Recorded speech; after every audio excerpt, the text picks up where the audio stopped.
मसाले लाए हैं फ्रेश लॉक टेक्नोलॉजी जो रखे मसालों को हर समय फ्रेश। गोल्डी मसाले।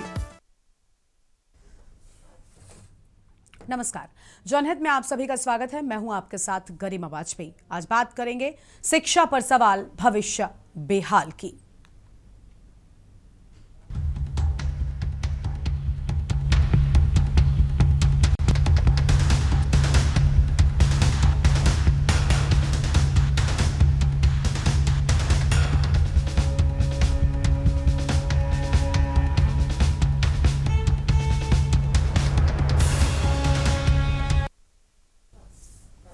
सरकार कहती है कि हर बच्चा पढ़ेगा, हर बच्चा बढ़ेगा। करोड़ों रुपए शिक्षा पर खर्च होते हैं। स्कूल चलो अभियान चलता है, निपुण भारत मिशन चलाया जाता है, शिक्षकों को ट्रेनिंग दी जाती है। लेकिन अगर कक्षा 4 का बच्चा गिनती, पहाड़े और छोटा बड़ा तक न बता पाए तो सवाल सिर्फ एक स्कूल का नहीं बल्कि पूरी शिक्षा व्यवस्था का बन जाता है। ललितपुर के एक सरकारी प्राथमिक विद्यालय से सामने आई तस्वीर ने सरकारी शिक्षा की गुणवत्ता पर गंभीर सवाल खड़े कर दिए हैं। आरोप है कि पढ़ाई की जगह शिक्षक मोबाइल फोन चलाते हैं और जब अभिभावक बच्चे की टीसी लेने पहुंचे तो उन्हें धमकाया गया। आखिर सरकारी स्कूलों में शिक्षा का स्तर क्यों नहीं सुधर रहा? क्या सिर्फ नामांकन बढ़ाना ही शिक्षा का लक्ष्य है या बच्चों को सिखाना भी उतना ही जरूरी है? आज जनहित में इसी बड़े मुद्दे पर हम करेंगे विस्तार से चर्चा खास मेहमानों के साथ, लेकिन उससे पहले आपको दिखाएंगे एक रिपोर्ट। शिक्षा पर सवाल, व्यवस्था बेहाल। कक्षा 4 का छात्र बुनियादी पढ़ाई से अनजान। स्कूल में हाजिरी पूरी, पढ़ाई अधूरी। सरकारी स्कूलों का रिपोर्ट कार्ड, आखिर कौन जिम्मेदार? क्यों नहीं बढ़ा शिक्षा का स्तर? सरकारी स्कूल जहां बच्चों का भविष्य संवरना चाहिए, लेकिन अगर कक्षा 4 का छात्र गिनती, पहाड़े, हिंदी की बुनियादी पढ़ाई यहां तक न सीख पाए तो सवाल सिर्फ एक बच्चे का नहीं, पूरी शिक्षा व्यवस्था का बन जाता है। ऐसा ही एक मामला उत्तर प्रदेश के ललितपुर जिले के जखौरा ब्लॉक स्थित प्राथमिक विद्यालय भोरसल से सामने आया है। यहाँ एक अभिभावक ने विद्यालय की प्रधानाध्यापिका पर गंभीर आरोप लगाए हैं। उनका कहना है कि उनका बच्चा कक्षा 4 में पढ़ता है, लेकिन उसे गिनती, पहाड़े और छोटा आ, बड़ा आ तक की बुनियादी जानकारी नहीं है। इसी वजह से उन्होंने बच्चे का दूसरे विद्यालय में दाखिला कराने का फैसला किया। आरोप है कि जब परिजन टीसी लेने स्कूल पहुंचे तो प्रधानाध्यापिका ने टीसी देने से इनकार कर दिया, उन्हें धमकाया और 112 पुलिस तक बुला ली। भोरसल स्कूल में, सरकारी स्कूल में आए थे तो मैम से हमने ये बोला है कि मैम हमारी बच्चे को छोटा बड़ा लिखकर ना नहीं आता है, 4 पास में मतलब 4 पढ़ने के लिए आने जा रहा हो और 4 पास के होगा और छोटा बड़ा लिख के जाते नहीं है, इसलिए आप टीसी काट दो, हम दूसरी जगह अपना नाम चढ़वा लें। मैडम ने उल्टी हमें धमकी दी हो, मैडम ने मुझे भगा दिया है। फिर मैं घर पर पहुंचा हूँ, घर पे से दोबारा 100 नंबर 200 मतलब 112 नंबर लगवाया है और नंबर लगवा के और फिर उनको 112 नंबर उनको बुलाया है, बुला कर मुझे बदतमीजी से मुझे मारे और स्कूल से उसके बाद से। सबसे बड़ा सवाल शिक्षा की गुणवत्ता को लेकर है। छात्र का कहना है कि विद्यालय में 3 शिक्षक हैं, लेकिन पढ़ाई बहुत कम होती है।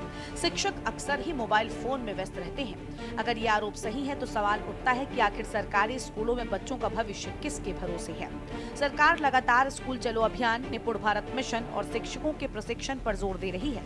इसके बावजूद अगर कक्षा 4 का छात्र बुनियादी पढ़ाई से भी वंचित है तो व्यवस्था पर सवाल उठना स्वाभाविक है। क्या नाम है तुम्हारा? अंश। कहाँ के निवासी हो तुम? भोरसल की। कौन सी कक्षा में पढ़ते हो? 4। स्कूल कौन सा है? भोरसल। सरकारी स्कूल है? हाँ। क्या आता तुमको? छोटा बड़ा आते हैं? नहीं आते हैं। स्कूल में और पहाड़े आते हैं? नहीं आते हैं। गिनती? नहीं आते हैं। तो जो टीचर कितने हैं तुम्हारे यहाँ? 3 टीचर हैं। हाँ। अच्छा, तो पढ़ाई होती तुम्हारे विद्यालय में? नहीं होती। नहीं होती। क्या करते? सब टीचर आते हैं, जो मास्टर आते हैं, क्या करते हैं? मोबाइल देखते हैं। पढ़ाते नहीं है? नहीं पढ़ाते। तुम शुरू से वहीं पढ़ रहे हो, एक कक्षा 1 से? हाँ।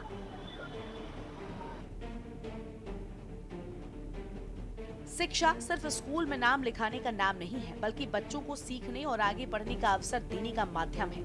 सरकार हर साल शिक्षा पर करोड़ों रुपए खर्च करती है, लेकिन अगर उसका असर कक्षा में दिखाई न दे तो उसकी व्यवस्था की समीक्षा हो जाती है। इस पूरे मामले की शिकायत जिलाधिकारी और पुलिस अधीक्षक से भी कर दी गई है और सभी की नजर शिक्षा विभाग पर है कि वो इन आरोपों की जाँच पर क्या कार्रवाई करता है। सरकारी स्कूल देश के लाखों बच्चों के भविष्य की नींव है, लेकिन अगर इसी नींव में कमजोरी रह जाए तो आने वाली पीढ़ी का भविष्य भी कमजोर हो जाएगा।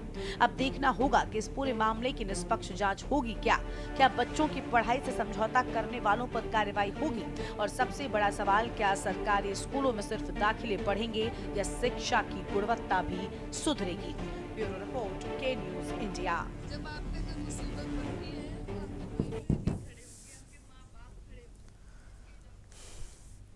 और इसी मुद्दे पर आज विस्तार से हम करेंगे चर्चा खास मेहमानों के साथ में। हमारे साथ में मेहमान जुड़ चुके हैं पवन रावत, भारतीय जनता पार्टी के नेता, अनुग्रह त्रिपाठी, संयोजक शिक्षक महासभा उत्तर प्रदेश, और हमारे साथ में कुलदीप मलिक हैं, शिक्षक नेता हैं, साथ ही शैलेंद्र जैन, संवाददाता ललितपुर से हमारे साथ में जुड़ चुके हैं। शैलेंद्र जैन का सबसे पहले रुख करेंगे। ललितपुर से हमारे संवाददाता जुड़े में आवाज मिल रही है शैलेंद्र आपको?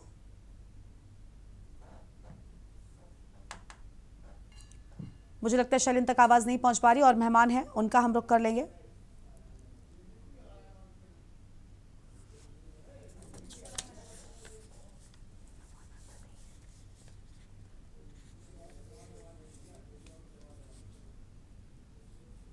ठीक है, बाकी मेहमानों का हम रुख कर लेंगे। हमारे साथ में कई मेहमान जुड़े हुए हैं।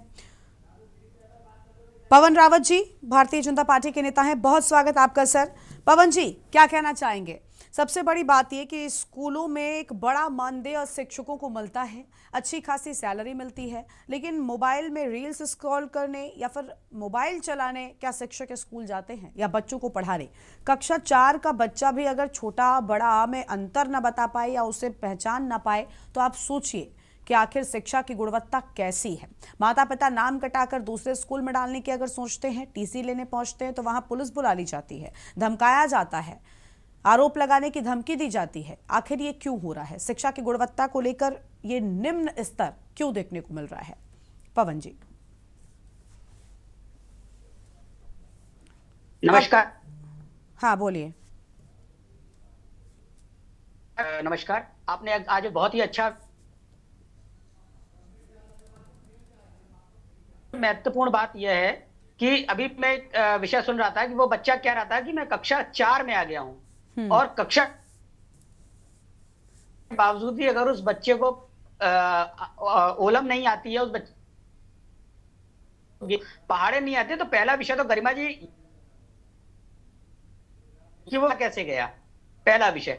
दूसरा विषय यह है कि केवल 3 अध्यापक हैं और उस विद्यालय में पढ़ा रहे हैं, तो और उस विद्यालय में बच्चों की संख्या कितनी है, वो क्यों नहीं उस पर पूरा ध्यान दे पा रहे हैं, ये भी एक दूसरा बड़ा विषय। तीसरा विषय यह है कि सरकार शिक्षकों को समय पर मानदेय दे रही है, सभी सुविधाएं दे रही है, उपलब्ध करा रही है, उसके बावजूद उन्हें बच्चों को अगर पूर्ण रूप से ध्यान नहीं दे पा रहे हैं, और बच्चों की संख्या भी इतनी नहीं है। अगर मैं एक बात ये समझूं कि पता लगा कि भाई 500-700 विद्यार्थी हैं और मात्र, तो वहां पर कहीं सोचनीय प्रश्न हो जाता है। लेकिन अगर विद्यालय में उतने विद्यार्थी नहीं है, विद्यार्थी कम है, शिक्षक कम है, तो और कक्षा भी उसी अनुपात में है और वो तब भी उस पर ध्यान नहीं दे पा रहे हैं, तो ये कहीं ना कहीं शिक्षकों के लिए सोचने का विषय है। क्योंकि शिक्षकों को हमारे समाज में बहुत ही सम्मान का दर्जा दिया जाता है। हम आज भी अपने गुरुवर के चरण छूते हैं, हम कितने भी बड़े हो गए कहीं भी मिलते हैं, क्योंकि किस कारण छूते हैं? वो इसी कारण छूते हैं ना कि उन्होंने हमें इस योग्य बनाया कि आज हम इस स्थान पर पहुंचे हैं। तो क्या वो शिक्षक अपने उस पथ को भूल चुके हैं, अपनी उन चीजों को भूल चुके हैं? ये तो शिक्षकों का एक सोचने वाला विषय है। जी गरिमा जी। ठीक है, आपने सारी बातें बता दी कि भाई सोचने वाला विषय है, लेकिन ये नहीं बताया कि ये सब सोचेगा कौन, क्योंकि जिम्मेदारी तो मौजूदा सरकार की होती है ना। आपने कहा कि भाई हम वेतन देते हैं, समय पर देते हैं, लेकिन ये नहीं बच्चा अगर बता पा रहा तो ये सोचने का विषय है, कौन सोचेगा? ये सबसे बड़ा सोचने का विषय है कि आप ये क्यों कह रहे हैं। ठीक है, लौटेंगे हम आपके पास में। शिक्षक नेता हमारे साथ में कुलदीप मलिक जी हैं। कुलदीप जी, बहुत स्वागत है आपका। कुलदीप जी, क्या कहना चाहेंगे आप? ये जो स्थिति सामने आई है, कक्षा 4 का बच्चा छोटा बड़ा गिनती पहाड़ा कुछ नहीं बता पा रहा है, मोबाइल में व्यस्त हैं टीचर, शिक्षक पढ़ाएं या मोबाइल चलाएं, स्थिति ऐसी क्यों है? क्या जिम्मेदार शिक्षा विभाग आंखें मूंदे बैठा है? जी देखिए, सबसे पहले तो आपका बहुत बहुत धन्यवाद। और अभी मेरे से जो पूर्व के वक्ता थे पवन जी, उन्होंने भी अपने विचार रखे। मेरे विचार काफी हद तक इनसे भिन्न हैं। और मैडम, मैं आपकी जानकारी के लिए बता दूं, आपने भी जब अपनी बात रखी तो आपने ये कहा कि भाई शिक्षकों को तो बड़ा बड़ा मानदेय मिल रहा, बड़ी बड़ी सैलरी मिल रही। तो जरा आप भी अपनी जानकारी के लिए ये बात सुने कि जब हम शिक्षकों की बात करते हैं तो हम केवल और केवल सरकारी क्षेत्र में काम करने वाले शिक्षकों की बात करते हैं। आज देश में प्राइवेट क्षेत्र में काम करने वाले लगभग 80% शिक्षक है। और अगर आप इन प्राइवेट क्षेत्र में काम करने वाले शिक्षकों के आर्थिक हालात को जानेंगे तो आपको जानकर बड़ी हैसियत होगी कि इस देश में 10-10 हजार रुपए में शिक्षक काम कर रही है। शिक्षक नेता के रूप में बिल्कुल गंभीरता के साथ मैं इस बात को कह रहा, चूंकि पूरे उत्तर प्रदेश में मैं प्रवास करता हूं, 75 के 75 जिलों में शिक्षकों के आर्थिक हालात इतने खराब है कि एक मजदूर से भी बढ़ गए। लेकिन सरकारी शिक्षकों को तो बढ़िया मानदेय मिलता है। ये प्राइवेट शिक्षकों को लेकर मैं आपकी बात से सहमत हूँ, और ये सरकारी स्कूल का एक मामला है। आप सोचिए। आएंगे मैम, अभी सरकारी की भी बात करेंगे। देखिए, आपने जिम्मेदारी की बात करी कि भाई इसके पीछे कौन जिम्मेदार है। मैं तो कह रहा इसके पीछे तो सरकार जिम्मेदार है। आखिर ये सारे के सारे सरकारी शिक्षक किसके अंडर में काम कर रहे हैं? ये सारे के सारे सरकारी शिक्षक सरकार के अंडर में काम कर रहे हैं। सरकार भी कहीं ना कहीं ये चाहती नहीं कि ये शिक्षक पढ़ाए। अभी आप ही अपनी रिपोर्ट में दिखा रहे थे, बहुत ही गंभीर बात है। जिस स्कूल की आप बात कर रहे हैं, प्राइमरी स्कूल की बात कर रहे हैं, वहां 5वीं तक की कक्षाएं चलती होगी, मुझे ऐसा अंदाजा है। यानी कि 1 2 3 4 5 शिक्षकों की वहां रिक्वायरमेंट है, लेकिन शिक्षक है वहां पे 3 शिक्षक है वहां पे 3। दूसरी बात, इन सरकारी शिक्षकों को तो सरकार ने इतना काम दे रखा कि पढ़ाई के अलावा ये तो 24 घंटे आप मोबाइल का तो दिखा रहे हैं, लेकिन वे मोबाइल का यूज क्यों कर रहे हैं? आखिर शैक्षणिक संस्थानों के अंदर शिक्षक मोबाइल का क्यों यूज करने लगे? भाई ये भी तो सोचना पड़ेगा। शिक्षकों से तो शैक्षणिक कार्य सरकार कराना नहीं चाहती। ये तो कभी तो मतगणना करेंगे, कभी ये जो है चुनाव में ड्यूटी करेंगे। कम से कम 30 काम आज का शिक्षक कर रहा, तो जब वो 30 काम करेगा मोबाइल पे, वो अलग अलग तरीके से डाटा की फीडिंग करेगा। शिक्षक को सरकार ने चौकीदार बना दिया, शिक्षक को सरकार ने रसोइया बना दिया, शिक्षक को सरकार ने ड्यूटी देने वाला जो है बना दिया, शिक्षक को सरकार ने क्लर्क बना दिया। शिक्षक को शिक्षक रखा ही कहां? और इसमें तो सबसे बड़ी बात ये भी है, मतलब मुझे तो ये सोचते हुए, जब मैं सोचता हूं कहीं ना कहीं शिक्षा क्षेत्र के विषय में और शिक्षकों के विषय में, और शिक्षकों को आपने विलन बना रखा। अरे एक तरफ आप शिक्षक को ब्रह्मा विष्णु महेश का दर्जा देते हैं। आपने अभी बताया कि भाई आप शिक्षकों का पैर छूते हैं जब शिक्षक आपको मिलते हैं। दूसरी तरफ आप ऐसे टीवी चैनल के ऊपर बैठ के शिक्षकों को विलन बनाने का काम कर रहे हैं। अरे शिक्षक तो सोसाइटी का आईना है। जैसे सरकार चाहेगी, जो काम सरकार चाहेगी, शिक्षक वो काम करेंगे, तो कहीं ना कहीं सरासर सरकार की फेल्योर है। और मैं तो एक बात और गंभीरता से कह रहा, भाई सरकार ध्यान ही कहां दे रही शिक्षा व्यवस्था में? सरकार तो चाह कि ज्यादा से ज्यादा अनपढ़ इस देश में पैदा हो। अगर सरकार शिक्षा व्यवस्था पे ध्यान देती तो हम तो विकसित भारत की बात करें। जरा जो देश विकसित है, कम से कम उन्हें देखो तो कि वे विकसित कैसे बनेंगे। उन्होंने अपनी शिक्षा व्यवस्था को सुधारा, शिक्षा में गुणवत्ता को सुधारा। एक तरफ तो हम सरस्वती की पूजा करते हैं, ज्ञान की पूजा करते हैं, दूसरी तरफ हम ज्ञान की जो है गुणवत्ता नहीं सुधार पाते। तो कहीं ना कहीं सरकार इसके लिए जिम्मेदार, सरकार को काम करना पड़ेगा, सरकार के अधिकारियों को काम करना पड़ेगा। और मैं पुनः निवेदन कर रहा, जो शिक्षक को आपने बलि का बकरा बना दिया, शिक्षक को आपने समाज में विलन बना दिया, कहीं ना कहीं इस अवधारणा को भी हमें बदलना पड़ेगा, चेंज करना पड़ेगा। ठीक है, चलिए लौटेंगे आपके पास में। और मेहमान हमारे साथ में जुड़े हुए हैं अनुग्रह त्रिपाठी जी हैं, संयोजक हैं शिक्षक महासभा उत्तर प्रदेश की ओर से। बहुत स्वागत सर आपका। अनुग्रह जी, क्या कहना चाहेंगे? शिक्षा व्यवस्था की गुणवत्ता को लेकर कई बार सवाल उठे, विभागों की ओर से इस तरीके की लापरवाही हमने लगभग बहुत बार देखी होगी, लेकिन आखिर ये स्थिति क्यों है? शिक्षक क्यों नहीं ध्यान दे रहे हैं? स्कूल के बच्चे अगर इतना भी नहीं बता पाएंगे तो आप स्तर समझिए उस बच्चे की, उसका भविष्य के बारे में अगर हम सोचें तो कैसा होगा? कक्षा 4 में पहुंचा हुआ बच्चा छोटा और बड़ा नहीं बता पा रहा है। बेसिक मुझे लगता है पीछे में ये सब कुछ सिखाते हैं। देखिए, आज आपकी जो डिबेट का विषय बहुत विषय अच्छा है, लेकिन विषय में जो बातें हैं, जिन बातों में कुछ संदेह है, क्योंकि परिषदीय विद्यालयों में पाठन व्यवस्था के लिए सरकार के द्वारा बहुत सारे प्रयास किए गए और हम अध्यापक भी बहुत सारे प्रयास कर रहे हैं। ये बड़ा संदेह उत्पन्न करता है कि कक्षा 4 तक वो बच्चा पहुंच गया और कैसे उसके माँ बाप ने ध्यान नहीं दिया कि इस बच्चे को कुछ भी नहीं आता है। ये कहीं ना कहीं कुछ बदले की भावना से प्रतीत होती है कि अध्यापकों के प्रति पूर्वाग्रह से ग्रसित होकर ये बच्चा अपने माँ बाप के सिखावे में कोई आरोप लगा रहा है और केवल एक बच्चे के आधार पर आप पूरे विद्यालय की शैक्षणिक गुणवत्ता का आकलन कर रहे हैं, जो कि सरासर गलत है। नहीं तो माता पिता तो उस स्कूल से नाम कटाने के लिए गए थे, माता पिता ने तो कहा हमें टीसी दे दीजिए, हम दूसरे स्कूल में अपने बच्चे का एडमिशन करा देंगे, और बच्चा कह रहा है कि शिक्षक मोबाइल में व्यस्त। सरकारी स्कूलों की व्यवस्था से हम सब वाकिफ हैं, ऐसा नहीं है, मैंने खुद भी देखा है, स्वेटर बुनते, अपने निजी काम करते, अब तो मोबाइल भी है। फिर मैडम मैं वही कह रहा हूँ कि व्यवस्थाएं पहले गड़बड़ थी, लेकिन व्यवस्थाओं को समय के साथ सुधारा गया है। आप देख रहे हैं कि आज हर कक्षा के लिए निपुण आकलन किया गया है।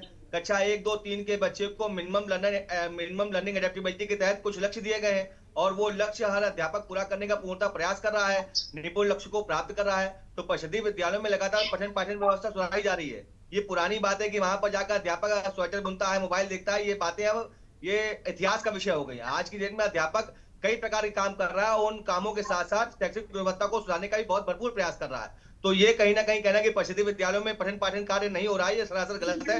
मुझे लगता है यहाँ पर पूरा आकलन करने की आवश्यकता है। उस विद्यालय के सारे बच्चों का आकलन किया जाए कि उन विद्यालय के बच्चों की शैक्षिक गुणवत्ता कैसी है। और जहां तक सरकारी शैक्षिक व्यवस्था की बात है, तो मैं आपके मंच के माध्यम से आवश्यक रूप से कहना चाहूंगा कि विद्यालयों में अध्यापकों को रुकने कहाँ दिया जा रहा है। पठन पाठन के अलावा विद्यालयों के अध्यापकों को कई प्रकार के गैर शैक्षिक कार्यों को संपादन का दायित्व दिया गया सरकार द्वारा। लगभग 30 से 31 प्रकार के जो गैर शैक्षिक कार्य हैं वो अध्यापक क्रियान्वित कर रहे हैं। तो अगर सरकारी शिक्षण व्यवस्था को पूर्णतः सुदृढ़ करना है, सही करना है, तो मेरा आपके मंच के माध्यम से स्पष्ट मांग है सरकार से कि शिक्षक को केवल शिक्षक रहने दिया जाए, उससे शिक्षण कार्य के अलावा और कुछ ना कराया जाए। और ये खुद सोचने का विषय है कि अध्यापक मोबाइल में क्या कर रहा है। अध्यापक मोबाइल में कई प्रकार के ऐप को चला रहा है।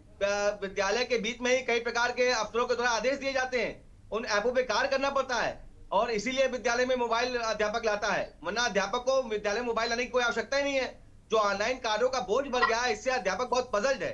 तो यहाँ पर अध्यापक को दोष देने की अपेक्षा आप जो ऊपरी व्यवस्था है, जो ऊपर से जो शिक्षा व्यवस्था को चला रहे लोग हैं, जो शैक्षिक अधिकारी हैं, उन पर नकेल कसने की बात की जाए कि वो व्यवस्था को इतना सुदृढ़ करें कि सरकारी शिक्षा व्यवस्था बिल्कुल चाक चौबंद हो सके। मेरा आपके मंच के माध्यम से अनुरोध है। ठीक है, चलिए लौटते हैं हम आपके पास में और मेहमानों का रुख कर लेंगे। हमारे साथ में हमारे संवाददाता ललितपुर से जुड़ चुके हैं शैलेंद्र जैन जी, बहुत स्वागत आपका। शैलेंद्र जी, पूरी जानकारी क्या है? करोड़ों का बजट पास हो रहा है, लेकिन बच्चों की शिक्षा के स्तर को देखकर हर कोई हैरान है। और मामला क्या था?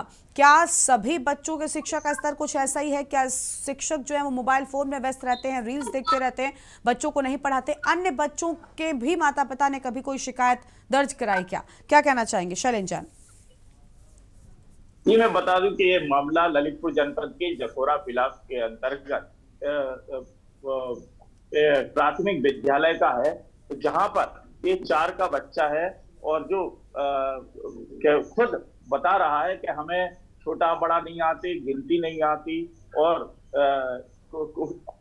उसमें गणित जो भी पहाड़े हैं वो भी नहीं आते।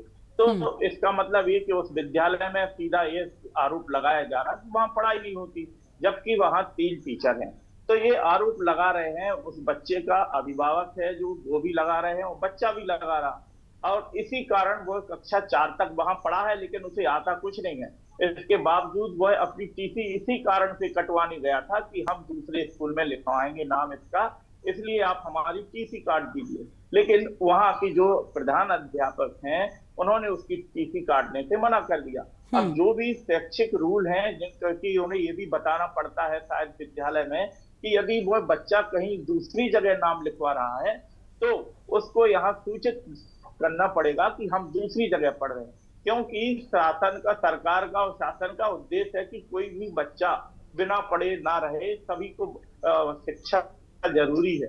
इसलिए सर्व शिक्षा अभियान चलाया जा रहा है और बच्चों को घर से बुलाकर स्कूल में जाने के लिए कहा जा रहा है। अब ऐसे में टीचर हैं जो क्या रीजन है कि उसके बच्चे को कुछ आता नहीं, क्या पढ़ाते हैं, और बच्चे ने जो आरोप लगाया है कि वो मोबाइल चलाते रहते हैं और पढ़ाते नहीं हैं, तो इसमें ये सही है कि और भी बच्चे देखे जा सकते हैं कि वो कुछ सीख रहे हैं या यही बच्चा है।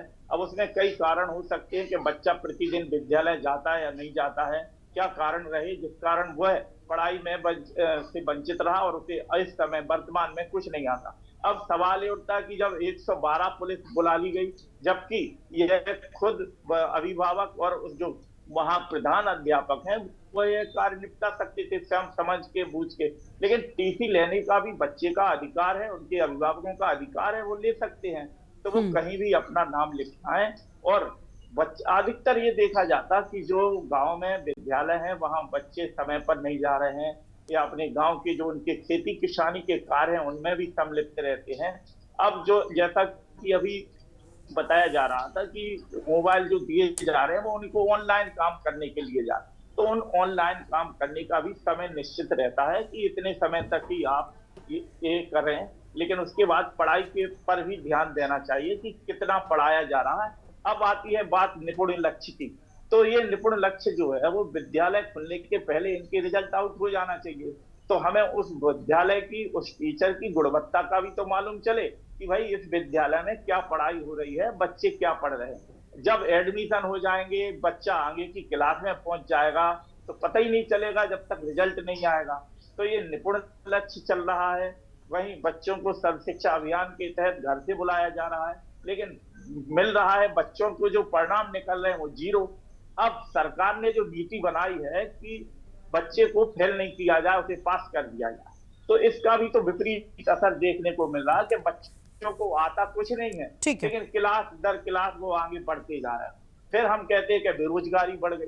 तो अब ये बेरोजगारी क्यों है? जब उनमें योग्यता नहीं है या वो शुरू से अपने प्राइमरी स्टेज से सीख ही नहीं पाए हैं, तो फिर बेरोजगारी तो आगे रहेगी। लेकिन सरकार ने इसके लिए भी विकल्प बना दिए, पीटी का भी लागू कर दी। तो यह क्या है कि जितनी बेरोजगारी बढ़ेगी उतने विकल्प सामने आएंगे और उनके लिए छटनी इस प्रकार कर दी जाएगी। आप योग्य हैं तो आपको नौकरी है, यदि आप योग्य नहीं है तो आप बेरोजगार हैं। जी ठीक है, चलिए लौटते हैं आपके पास में, और मेहमान हमारे साथ में जुड़े हुए, उनके साथ चर्चा को हम अपने आगे बढ़ाते चलेंगे। एक दर्शक जुड़ चुके हैं, इंदर सिंह उज्जैन से। बहुत स्वागत इंदर जी आपका, क्या कहना चाहेंगे आप? अभी जो जैन साहब, शैलेंद्र जैन साहब और त्रिपाठी की बोल रहे थे कि स्कूलों में बच्चे अच्छे पढ़ाए जाते हैं सरकारी टीचरों में, मैं दोनों पैनलिस्ट से थोड़ी सी चर्चा करना चाह रहा हूँ। मैं त्रिपाठी जी और ये शैलेंद्र जी से बात बोलना चाहता हूँ कि ये बोल रहे हैं कि सरकारी स्कूल में बहुत अच्छी पढ़ाई होती है, ऐसा है वैसा है। तो मैं कह रहा हूँ ज्यादा बड़ी दूर की बात नहीं, कल की बात है सर। 9th क्लास का लड़का था, मैंने उसको बोला कि मोबाइल से मेरे को नंबर, दूसरे बंदे का नंबर निकाल के दे सकते, तो नहीं निकाल पाए। ये बोल रहे हैं कि सरकारी स्कूल में बहुत अच्छी पढ़ाई होती है, ऐसा है वैसा है। तो मैं कह रहा हूँ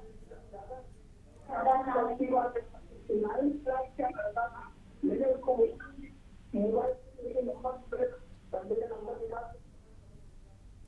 ठीक है सर, आपकी आवाज़ नहीं आ पा रही। बहुत शुक्रिया आपका हमारे साथ जोड़ने के लिए और अपनी बात रखने के लिए। हम अपनी चर्चा को आगे बढ़ाएंगे अन्य मौजूद मेहमानों के साथ, लेकिन उससे पहले एक ब्रेक के लिए रुकेंगे।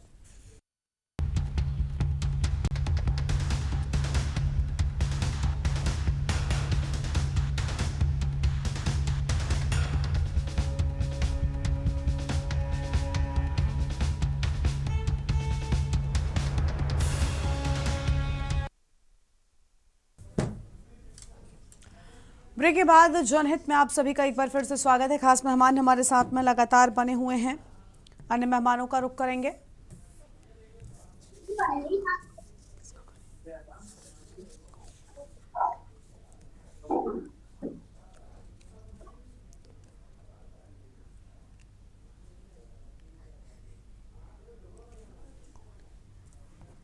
शैलेंद्र श्रीवास्तव जी, वरिष्ठ पत्रकार, आपको आवाज मिल रही है क्या?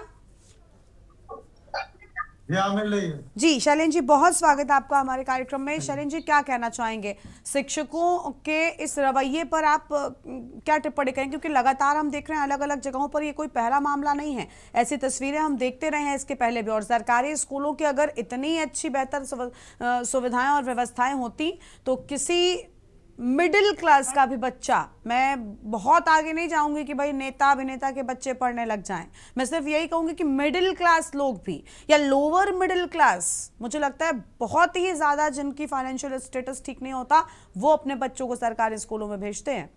अन्यथा बाकी सबके बारे में आपको पता है, अगर स्थिति बेहतर हो तो कम से कम मिडिल क्लास व्यक्ति तो अपने बच्चों को जरूर भेजेगा। अब आप समझिए कि हालात कैसे हैं। नमस्कार, बहुत सही आपने बात कही मैम, और इसी में इसका समाधान भी है। कुछ वर्षों पहले इस तरह की डिमांड भी आती थी कि समान शिक्षा नीति होनी चाहिए, हर व्यक्ति के लिए एक जैसा, एक ही कोर्स करिकुलम हो और सभी लोग एक ही जैसे शिक्षा पद्धति में और विद्यालय में पढ़ाई करें। दरअसल जब हम अलग अलग वर्गों में, अलग अलग कैटेगरी में विद्यालय को बांट देते हैं तो फिर उसका फोकस भी उसी तरह से चेंज हो जाता है। जिनको पॉलिसी बनानी, अगर उनके बच्चे एक पर्टिकुलर प्राइवेट स्कूल में पढ़ेंगे तो वो सरकारी स्कूल को हे दृष्टि से देखेंगे और देखते हैं। दरअसल सरकारी स्कूल जो है वो बिल्कुल धर्मशाला जैसा बन गया। वहां पर वो सर्विस देने नहीं आते, वो अपना नौकरी करने जाते हैं कि चलो हमारे इतना पैसे मिलेंगे। और जो गांव के लोग हैं, जैसे प्रधान वर्ग की जिम्मेदारी रहती है कि ग्राम पंचायत उसको संचालित करेगी, उस पर निगरानी करेगी, तो पंचायत भी उसमें केवल कमाई करने तक अपने आप को सीमित रखना चाहती है कि कुछ निर्माण करवा लीजिए हमारे माध्यम से, या हमारे किसी कार्यक्रम में बच्चों की भीड़ लेते आइए। बस इन्हीं सब में थोड़ा बहुत मिड डे मील में हमसे कुछ उसमें शामिल करा लीजिए, सिग्नेचर करा लीजिए, वो बजाय इसके कि गुणवत्ता पर ध्यान दें। अच्छा, इतना ही नहीं, विभाग के द्वारा जो शिक्षक नियुक्त किए गए हैं उनको जिस तरह की ट्रेनिंग दी जानी चाहिए, जिस तरह की स्वतंत्रता दी जानी चाहिए, जिस तरह का समर्पण होना चाहिए, उसका पूरा अभाव है। आप यकीन करिए, या फिर किसी को लगा दिए विजिलेंस के तौर पर, या कोई भी चला जाए, तो ये जो शिक्षा के बेसिक शिक्षा विभाग है, वहाँ क्लर्क जो बैठे हैं वो इनके ट्रांसफर पोस्टिंग का पैसा लेते हैं, टीचर्स का। वो इस बात का भी पैसा लेते हैं कि आपको छुट्टी ज्यादा दिन लेनी है तो दे दीजिए। इनके यहाँ जो SDI होते हैं और DI जो होते हैं, उनका फिक्स है कि हम इतने महीने में इतनी बार हम आएंगे और कुछ हमको दीजिए, आने जाने का किराया दीजिए। वो मीटिंग इसी बात के लिए करते हैं। और ये खुला खेल है। बेसिक शिक्षा अधिकारियों की स्थिति इतनी खराब कि वो अपने घर पर बैठते नहीं है, वो सुबह 5 बजे 6 बजे से घर छोड़ कर निकल जाते हैं। अधिकतर जिलों की बात बता रहा हूँ, ये आप द रिकॉर्ड है।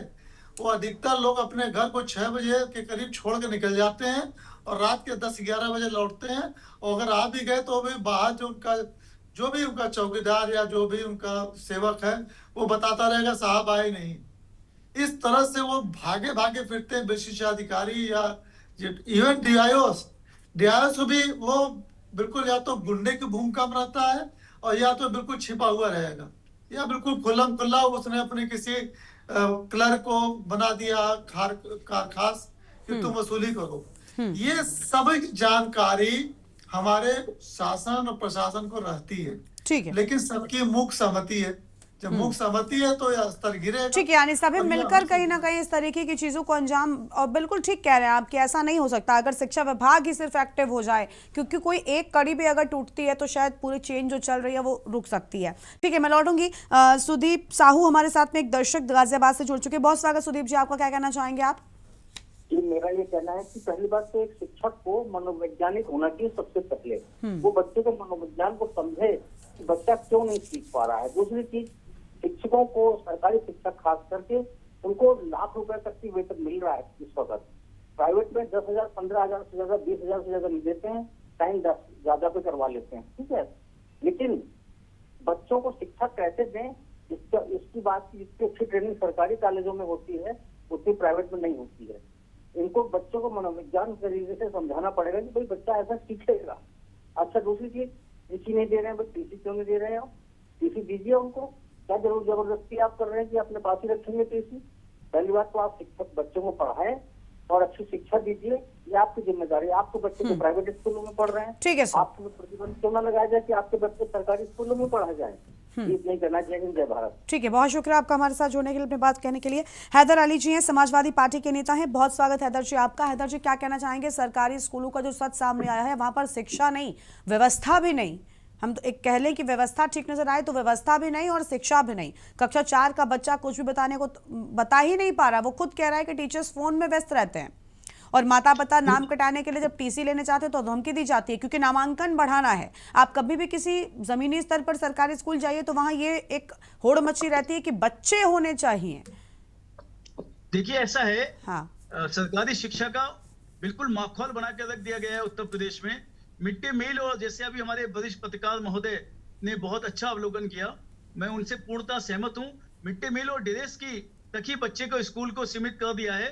इसके अतिरिक्त अभी मैं आपको बताना चाहता हूं, उत्तर प्रदेश में 11,000 ऐसे स्कूल हैं जहां पर प्राइमरी और बेसिक की मैं बात करिए, बेसिक और जूनियर हाई स्कूल, जहां पे 11,000 स्कूलों में शौचालय की व्यवस्था नहीं है। बालिका स्कूल है वो, उन बालिका स्कूल में लड़कियों के अलग से कोई शौचालय की व्यवस्था नहीं है। तो जब ये व्यवस्था हो जाती है तो फिर शिक्षकों का इस तरीके से, फिर जो इसमें एक पहलू हमें दूसरा भी देखना होगा, सिर्फ शिक्षकों से ही शिकायत नहीं, शिक्षकों को भी शिकायतें हैं। उनको दुनिया भर की ड्यूटी लगा दी जाती है, लेकिन वह शिक्षा देने के उनका काम उनसे बिल्कुल विमुख हो गए हैं। उनके दुनिया भर के वोट बनवाएंगे, दुनिया भर के वो इधर उधर सब घूमते रहते हैं गाँव में, कभी आप समझ लीजिए जनगणना में लग जाएंगे, लेकिन शिक्षा के कार्य में वो नहीं लगे रहते हैं। शिक्षा का स्तर वास्तव में देश और हमारे उत्तर प्रदेश में 0/0 हो चुका है। क्योंकि अगर हमारे बच्चे, अब देखिए, अगर हमारे बच्चे अच्छे शिक्षित होते, हमारे बच्चे अच्छे वैज्ञानिक बनते, तो जो गलगोटिया ने जैसे नाटक किया था वो नाटक करने की आवश्यकता नहीं पड़ती। हमारे यहाँ तो ये समझ लीजिए इतनी प्रतिभा है कि उस प्रतिभा को अगर सही डायरेक्शन मिल जाए तो हिंदुस्तान के बच्चे पूरी दुनिया में अपने देश का झंडा लहरा सकते हैं, पूरी दुनिया से लोहा मनवा सकते हैं। तो गलगोटिया जैसे नाटक करने की आवश्यकता इसीलिए पड़ती है क्योंकि हम प्राइमरी शिक्षा में ही ध्यान नहीं देते हैं। और शिक्षा में भ्रष्टाचार की, अभी आदरणीय हमारे पत्रकार महोदय ने बहुत अच्छी बात की, शिक्षा में भ्रष्टाचार की सीमा अति सीमा हो चुकी है। जब ABS से किसी विद्यालय में निरीक्षण करने जाते हैं तो ABS साहब तो अपनी रिश्वत लेते ही लेते हैं। उनके साथ गया हुआ चपरासी, उनके साथ गया हुआ ड्राइवर, उनके साथ गया हुआ एक शिक्षक साथी भी होता है जिसको ये लोग 82 कह देते हैं, वो भी पैसा कमाता है। 82 बना दिया जाता है एक शिक्षक, और वो पूरे शिक्षकों को नेतागिरी और गुंडाई करता रहता है और उनसे पैसा कमवाता है और खुद कमाता है। तो वास्तव में गरिमा जी, आपने और आपके चैनल ने बहुत बड़ा मुद्दा उठाया है। ये हिंदुस्तान की एक ऐसी शक्ति बन सकती है, अगर हम शिक्षित बच्चों को अच्छे से करने लगे तो वास्तव में हम विश्व गुरु बन सकते हैं और पूरी दुनिया हमारे देश के सामने। मैं आपको एक बताना चाहता हूं, शायद आप भी ने भी देखा होगा, दिल्ली के अक्षरधाम मंदिर में मैं अपने एक मित्र के साथ घूमने गया तो मैंने आज से 1000 साल पहले का हिंदुस्तान की झांकी देखी। हमारे यहाँ सबसे पहला जानवरों का अस्पताल इस हिंदुस्तान ने दिया। तमाम चीजें हमारे हिंदुस्तान में थी जो हम हल्के हल्के अपनी संस्कृति और अपनी शक्ति को हम खोते जा रहे हैं। तो वो उसका कारण सिर्फ यही है कि शिक्षा का अभाव और बच्चों के साथ अन्याय, शिक्षकों के साथ भी अन्याय। गवर्नमेंट इस ओर बिल्कुल ध्यान नहीं दे रही है, सिर्फ लूट का खेल मचा हुआ है और लूट के खेल में सभी लोग मस्त हैं, जनता त्रस्त है। ठीक है सर, लौटते हैं हम आपके पास में। एक दर्शक हैं कानपुर से, गिरीश शुक्ला जी जुड़ चुके हैं। बहुत स्वागत गिरीश जी आपका, क्या कहना चाहेंगे आप? प्रतिक्रियावादी तत्वों ने इस देश को पूरा खोखला और बर्बाद कर दिया है। इनका तो राष्ट्रवाद, ये राष्ट्रवाद शब्द का मतलब है कि राष्ट्र पर ही इन्होंने शुरू से बात खड़ा कर रखा है। देश प्रेम और राष्ट्र प्रेम में भूल गए हैं। इनके पास राष्ट्र प्रेम और देश प्रेम नहीं है। ये नया भारत है। जब कोई कंपनी घोटाला करती है तो वो नहीं कर देती, न्यू वैष्णव से उठाओ, उसी तरह नया भारत बोलते हैं। भारत पुराना 1000 साल का हमारा भारत, इसको इन्होंने खोखला कर दिया, नष्ट कर दिया। और ये अपनी पिक्चर दिया जिस तरह से काम कर रहे हैं, ये पूरा देश नष्ट करके रख देंगे। ये पूरा कुछ रखेंगे ही नहीं इस देश के अंदर, ना तो योग्यता रहेगी ना इंसान रहेंगे इस देश के अंदर। आप ही को जान बनाकर छोड़ेगा ये लोग। अगर आपने इनको इस बात नहीं किया तो ये राष्ट्र तुम्हें ढूंढना पड़ेगा। चलिए, बहुत शुक्रिया आपका गिरीश जी, आराम से, परेशान मत हो आप। बहुत शुक्रिया जुड़ने के लिए हमारे साथ और अपनी बात रखने के लिए। एक और दर्शक हैं, रामेंद्र सिंह जी हैं ग्रेटर नोएडा से। बहुत स्वागत सर आपका भी, क्या कहना चाहेंगे आप? उसके बाद जाएंगे विनय जी के पास। हाँ रामेंद्र जी बोलिए।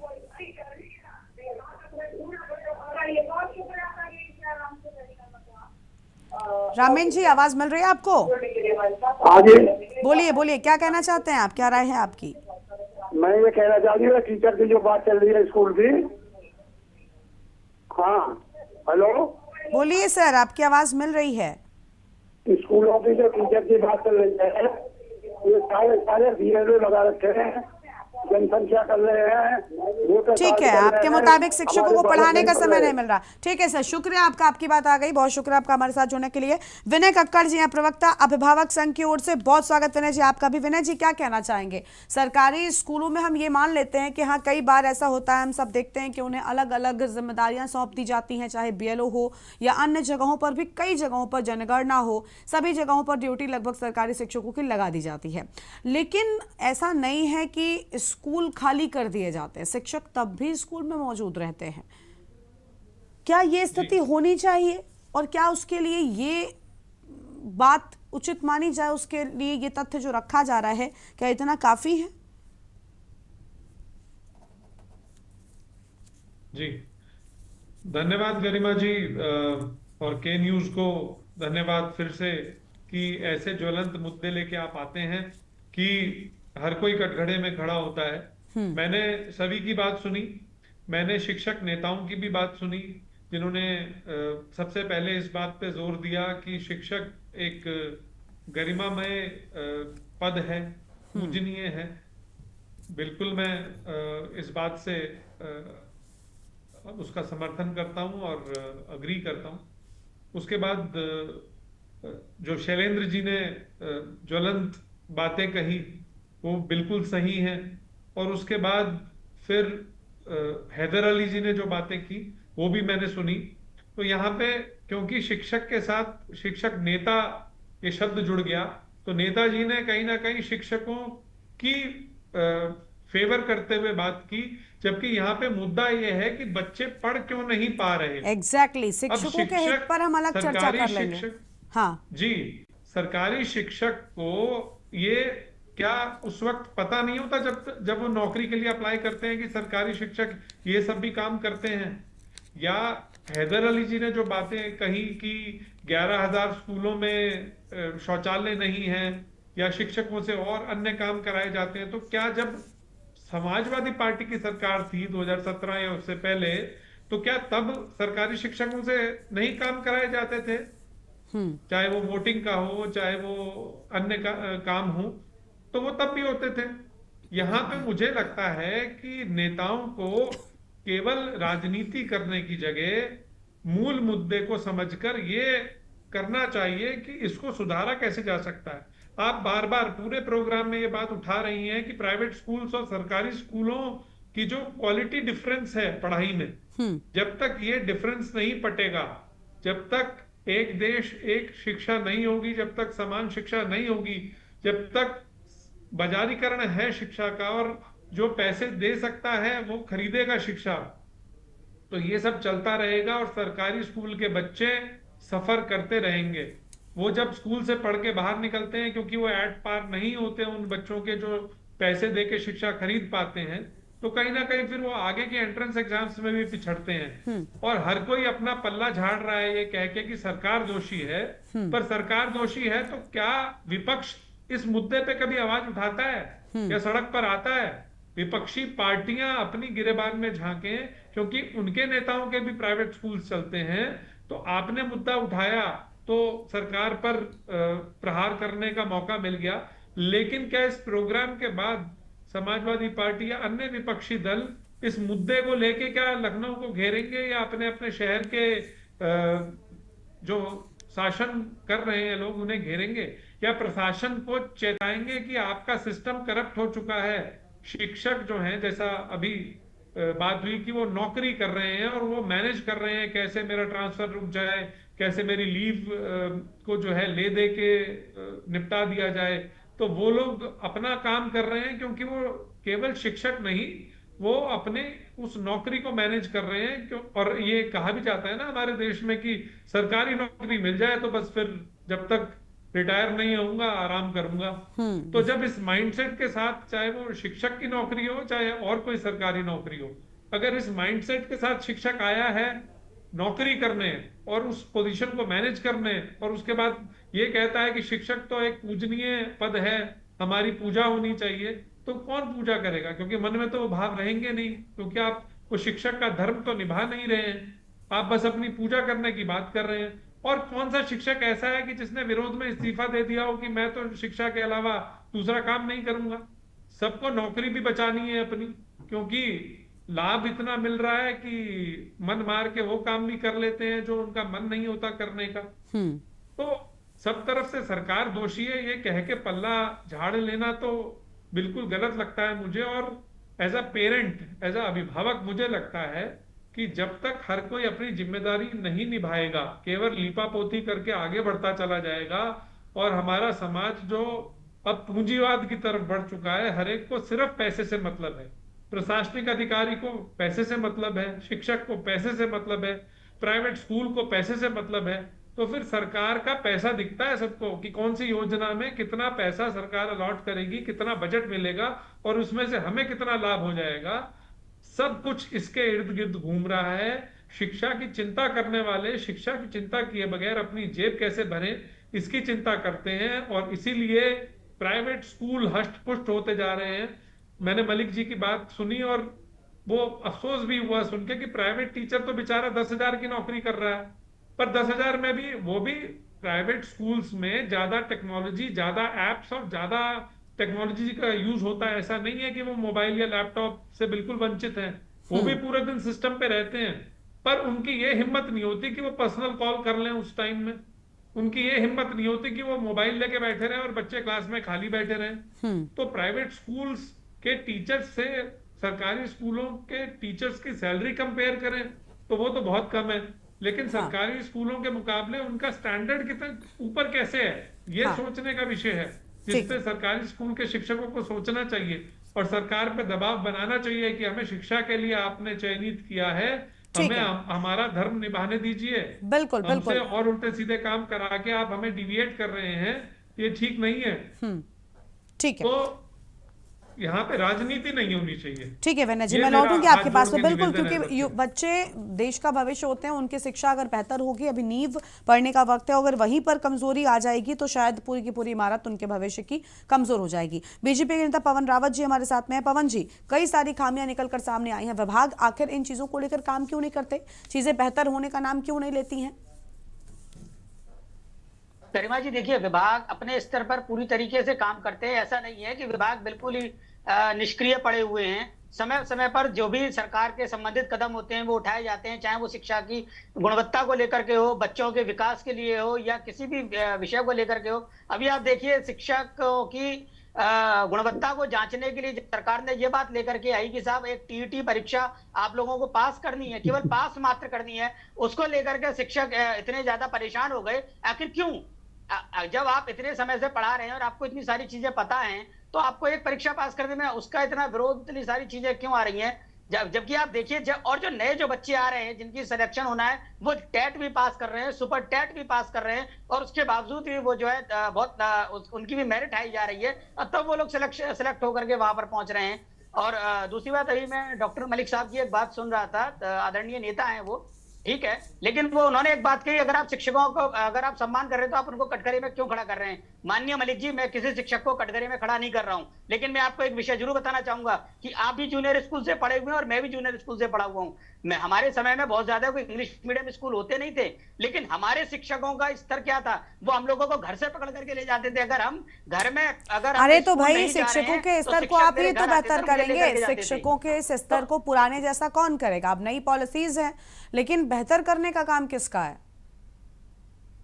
देखिए गरिमा जी, जो भी पॉलिसीज होती है, सरकार केवल पॉलिसी बनाती है, लेकिन पॉलिसी जिसके लिए बनाई जा रही है, क्रियान्वित उसको करना होता है। तो अगर कोई क्रियान्वित नहीं कर रहा, अगर कोई क्रियान्वित नहीं कर रहा तो उसके बाद क्या? हम कोई नियम लगाते हैं, अगर मानिए हम उन पर कोई कार्रवाई करती है, सरकार किसी प्रकार का विषय लेके आती है, तो यही लोग फिर उसके विरोध में आ जाते हैं, स्कूल बंद कर देते हैं बच्चों का, अन्य प्रकार जो मैंने भी आपको। अरे तो आप उन पर एक्शन लेंगे ना? मैं ठीक है, मैं आपकी बात से सहमत हूँ। आप कह रहे हैं भाई हम क्या नियम बनाने के बाद जिम्मेदारी खत्म हो जाती है? जो नहीं फॉलो कर रहे हैं उनको दंडित करने का काम कौन करेगा? विभाग उन पर एक्शन लीजिए। आप एक शिक्षक पर सख्त एक्शन लीजिए, देखिए अगर चीजें बढ़िया ना हो जाए तो बताइएगा।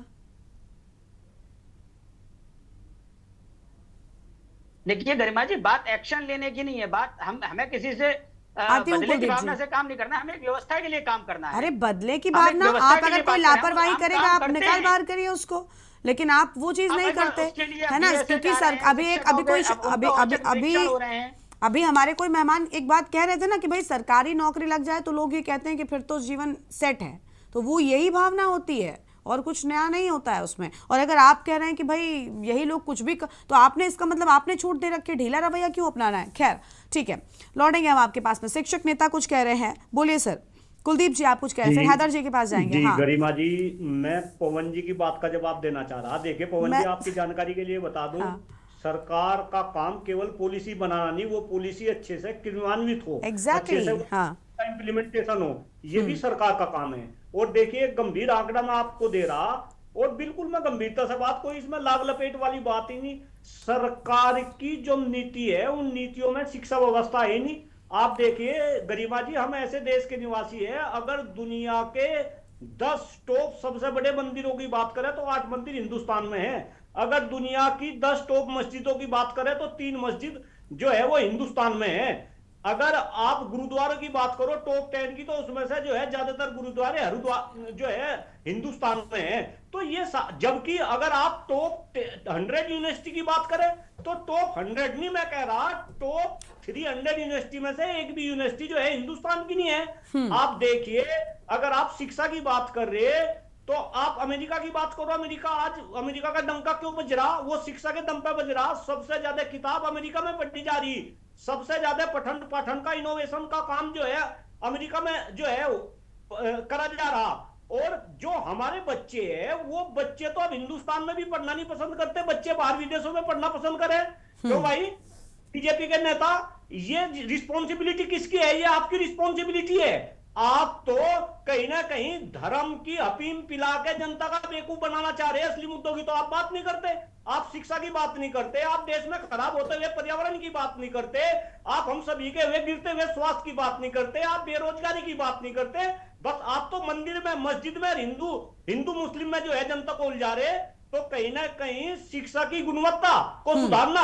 ठीक है, मुझे बताओ जरा, भाजपा के नेता बताओ, आप तो विकसित भारत की बात करते हो। बिल्कुल बिल्कुल भाई, जिम्मेदारी आपने नियम बनाया, अब उन नियमों का इम्प्लीमेंटेशन हो रहा है कि नहीं ये करना आपकी ही जिम्मेदारी, आप पावर में है। ये थोड़ी कि हमने तो नियम बना दिया अब हमने उसके बाद कोई मतलब नहीं, ऐसा नहीं होता। मैं इनको एक बात और समझा रहा। ठीक है सर, जो भाजपा के नेता है भाई, आप तो विकसित भारत की बात कर रहे, पूरे विश्व को देखो। अगर कोई भी देश विकसित है तो वो अपनी शिक्षा के ऊपर जीडीपी का 8% या उससे ज्यादा खर्च कर रहा।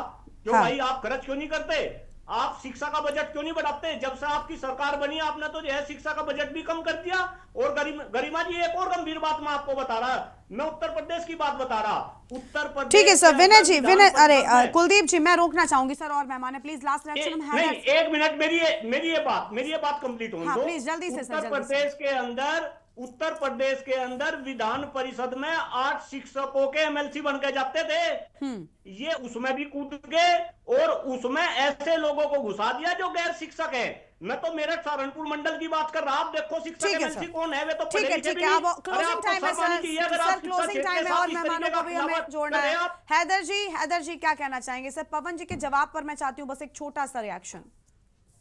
देखिए पवन भाई और आदरणीय कक्कड़ जी ने सरकार को बचाने का कार्य किया, जबकि वास्तविकता यह है कि जिम्मेदार वही हैं। मैं फिर कह रहा हूं कि भारतीय जनता पार्टी सरकार को कड़ा एक्शन लेना चाहिए और शिक्षा व्यवस्था को सुधार करना चाहिए। अभी आदरणीय मलिक जी ने बताया कि शिक्षा के बजट को इस सरकार ने कम किया। समाजवादी सरकार का रोना या नेहरू जी का नाम लेकर अपने गुनाहों को छुपा लेना भारतीय जनता पार्टी और उनके समर्थकों की आदत हो गई है। तो ऐसा नहीं होना चाहिए। शिक्षा के साथ खिलवाड़ करने का मतलब यह है कि हम हिंदुस्तान और प्रदेश के भविष्य के साथ खिलवाड़ कर रहे हैं। हमारा भविष्य वो नौनिहाली बनाएंगे, वो नौनिहाली तय करेंगे जो आज शिक्षा के लिए स्कूल जा रहे हैं। और अगर हम उनको ही नजरअंदाज करेंगे, उनके साथ क्या न्याय करेंगे, और आदरणीय मलिक जी के अनुसार और पूरे देश और दुनिया देख रही है कि हम सिर्फ धर्म की अफीम का देने का काम करेंगे, शिक्षा देने का काम नहीं करेंगे, तो हिंदुस्तान का भविष्य बहुत उज्जवल होता हुआ मुझे नजर नहीं आ रहा है। इस हिंदुस्तान के भविष्य को उज्जवल करने के लिए हमें अपनी शिक्षा व्यवस्था को सुचारू रूप से चलाना होगा। और शिक्षकों के सम्मान का जहां तक सवाल है तो निश्चित रूप से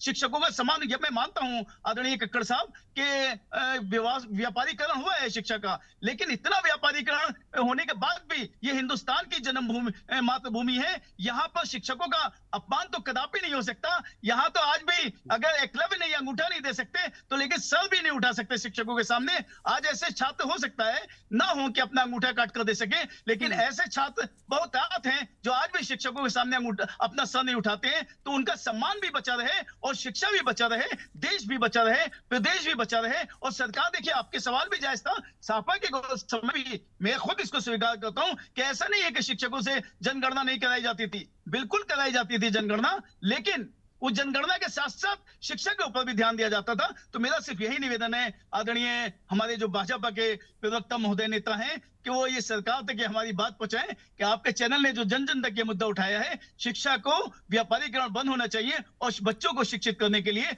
अच्छे शिक्षक, अच्छे स्कूल, अच्छी सुविधाएं देना चाहिए। ऐसा ना हो कि बच्चा स्कूल आए और शौच के लिए उसे खेत में जाना पड़े। बिल्कुल, व्यवस्थाएं बेहतर कीजिए और शिक्षा को बेहतर कीजिए, शिक्षकों पर ध्यान दीजिए, क्योंकि ये सारी जिम्मेदारी आपकी ही बनती है। और शिक्षक को आपने जिसको मानदेय दिया है वो स्कूल पहुंचकर सिर्फ बच्चों को पढ़ा भी रहा है कि नहीं, ये सुनिश्चित करना भी आपकी जिम्मेदारी। उम्मीद है कि आने वाले वक्त में शिक्षा पर उठ रहे इन सवालों पर पूर्ण विराम जरूर लगेगा और बच्चों नौनिहालों का भविष्य बेहाल होने की जगह बेहतर होगा। इस बुलेटिन में इतना ही। देखते रहिए के न्यूज़ इंडिया। नमस्कार।